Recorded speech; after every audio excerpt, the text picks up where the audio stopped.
Você sabia que quase 90% das coisas incríveis que a inteligência artificial faz hoje dependem dos embeddings? E talvez você ainda nem tenha ouvido falar sobre eles. Bom, se você ficou curioso, então fica com a gente. Aqui nós vamos destrinchar esse conceito que basicamente é a base de tecnologias como o ChatGPT e muitos sistemas que integram LLMs em seus serviços. Bom, para começar, o que são esses embeddings? Imagine que você tem uma frase ou um texto e quer que o computador entenda o significado dela. Para fazer isso, a gente transforma esse texto em um conjunto de números chamados vetores. Cada vetor fica em um espaço matemático chamado espaço vetorial, que pode ser centenas até milhares de dimensões. Sei que pode parecer um pouco confuso, mas pense que cada frase vira um ponto nesse espaço. E olha, eu sei que nesse primeiro momento você vai sim tentar renderizar no seu cérebro um espaço de 4, 5, 6, 200, 300 dimensões. Mas olha, eu não vou te julgar também. Eu já fiz isso quando eu estava lá estudando álgebra linear no início da minha faculdade. E foi um fracasso e mais me atrapalhou do que ajudou. Então, não tente fazer isso, apenas se concentre no conceito dos embeddings nesse tipo de espaço multidimensional. Mas voltando aos vetores que estão nesse espaço, nós os chamamos de embeddings, que nada mais são que a tradução da linguagem humana para algo que uma máquina consegue trabalhar, principalmente comparar. Exato. Essa técnica está por trás de várias funcionalidades que você usa no seu dia a dia e você nem sabe. Como, por exemplo, sistemas de recomendação que utilizam contextos como base, sistema de busca que utilizam contexto também como base, e até mesmo aquela etapa super chata de reconhecimento facial usada por alguns sistemas de segurança. Aproxime a câmera do seu rosto. Nenhum rosto detectado. Aproxime a câmera do seu rosto. Por favor.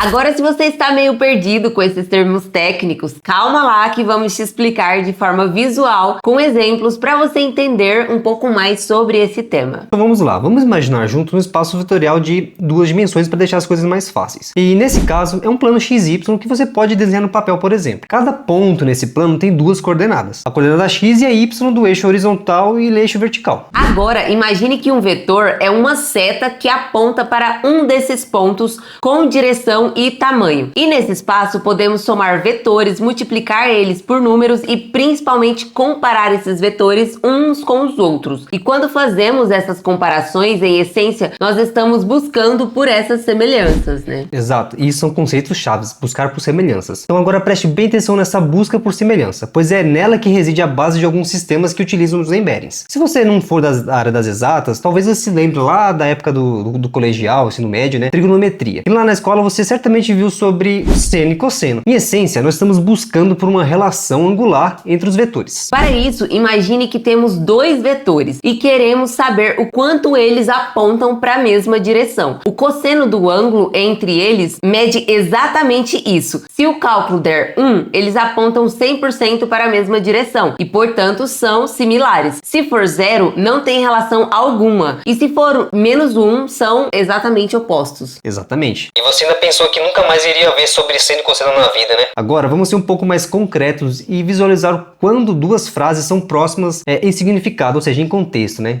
Semanticamente falando. Mesmo que tenham palavras muito diferentes. Então vamos considerar um exemplo aqui bem prático. São 3 frases. A primeira frase é o seguinte: quais ações da empresa de tecnologia que mais lucraram nesse ano? A segunda frase: a TOTS é uma das empresas de tecnologia que mais lucrou no ano, contabilizando tantos milhões no último trimestre. Algo bem genérico, tá? E a frase 3 é: as ações da Merpo, do setor de mármore e chamuscados, viraram pó na tarde de ontem. Calculando a similaridade do cosseno entre os vetor da frase 1 com os das frases 2 e 3, nós vemos que a frase 2 é a que mais se aproxima da frase 1. Sim. A frase 3, não vai ter muita coisa a ver. Isso é legal por quê? Porque mostra que essa técnica consegue entender o contexto das sentenças sem considerar palavras isoladas, né? Palavra por palavra, o que é bem poderoso. Mas de onde vêm os vetores e como fazemos para gerar esses embeddings? Então, eu acho legal colocar um pouco de contexto histórico. Nós começamos lá atrás, né, tão lá atrás assim, mas com um modelo simples como o Bag of Words, que basicamente conta quantas palavras tem numa sentença. E depois nós avançamos para algo mais um pouco sofisticado como o Word to Vec, que já leva em conta um contexto das palavras ao redor. Eu vou deixar um blog post que nós escrevemos sobre isso aqui na nossa descrição, que explica um pouco melhor esses conceitos. A revolução mesmo, ela veio com o Transformer. Não é o Transformers do filme não, viu? É uma arquitetura de rede neural que permite processar partes longas de texto com muito mais eficiência do que os modelos anteriores. Inclusive, é o significado por trás do T do ChatGPT. Na prática, nós podemos criar os embeddings de forma simples, como os que foram gerados a partir dessas 3 frases anteriores. Para gerar esse exemplo, nós criamos um script em Python que chama o pacote Sentence Transformers, desenvolvido pelo ecossistema da Hugging Face. Com essa biblioteca, você pode utilizar os modelos treinados para gerar representações vetoriais de sentenças como o Al-Mini LM-L6V2, conhecido pelo equilíbrio entre velocidade e qualidade. Outra alternativa poderosa e amplamente utilizada são os modelos da OpenAI, como por exemplo o Text Embedding Tree Small. Bom, eles produzem embeddings de alta qualidade de mais ou menos 1536 dimensões, se não me engano, e os custos são bastante acessíveis, embora eles sejam pagos, né? Para utilizar eles, basta apenas fazer uma requisição HTTP na API de embeddings da OpenAI e você vai poder utilizar esses pacotes através de linguagem de programação, por exemplo, aliás, qualquer linguagem na verdade. Mas basicamente a ideia é a mesma. Você passa um texto e recebe um vetor numérico, que o seu sistema pode utilizar para fazer comparações e outras coisas, enfim, ser armazenado em bancos vetoriais e, enfim, né, montar um sistema que utiliza os embeddings. Agora a parte que você quer saber.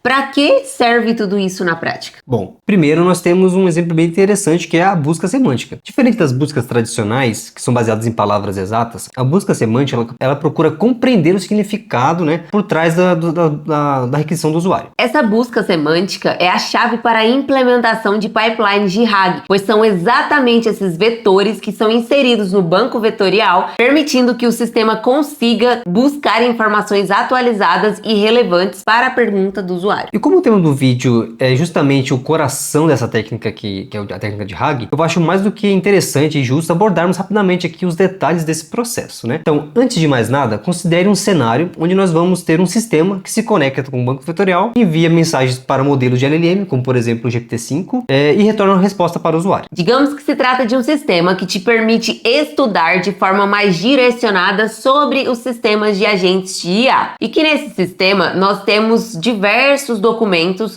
sobre esse tema, incluindo blog posts sobre arquiteturas agênticas e papers sobre alucinação de IA. Basicamente, quando uma requisição do usuário chega no sistema, esse prompt tem que ser transformado em embeddings, né? Então, de forma que o sistema possa utilizar esse vetor e comparar com os vetores dos documentos que estão no banco de dados vetorial. Considerando esse exemplo, digamos que o usuário queira saber mais sobre a diferença entre sistemas agênticos e agentes de IA. Nesse caso, a informação contida nos papers sobre alucinação de IA não tem tanta relevância. Portanto, o sistema de RAG ele consegue apenas adicionar no contexto que vai ser enviado para a LLM apenas a parte do blog post sobre arquiteturas agênticas nessa requisição. E se você quiser utilizar um sistema de RAG parecido com esse exemplo que nós citamos aqui, acessa lá o Glypho AI. Nós implementamos essa feature que te permite estudar de forma mais direcionada através de um canvas infinito. Tá bem legal e você pode ajudar a gente a construir esse produto juntos. Acessa lá. Quer começar a usar as embeddings hoje mesmo? Então vamos lá, começa simples. Começa com Sentence Transformers, com script em Python e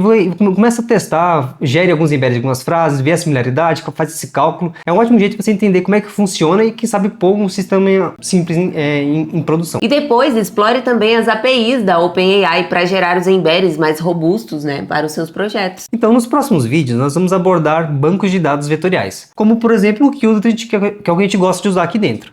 E eles servem basicamente, né, para armazenar vetores, para a gente fazer esse tipo de busca semântica, por exemplo. E esse foi o nosso vídeo de hoje. Se você gostou, se inscreva aqui no nosso canal, deixe o seu like e até o próximo vídeo.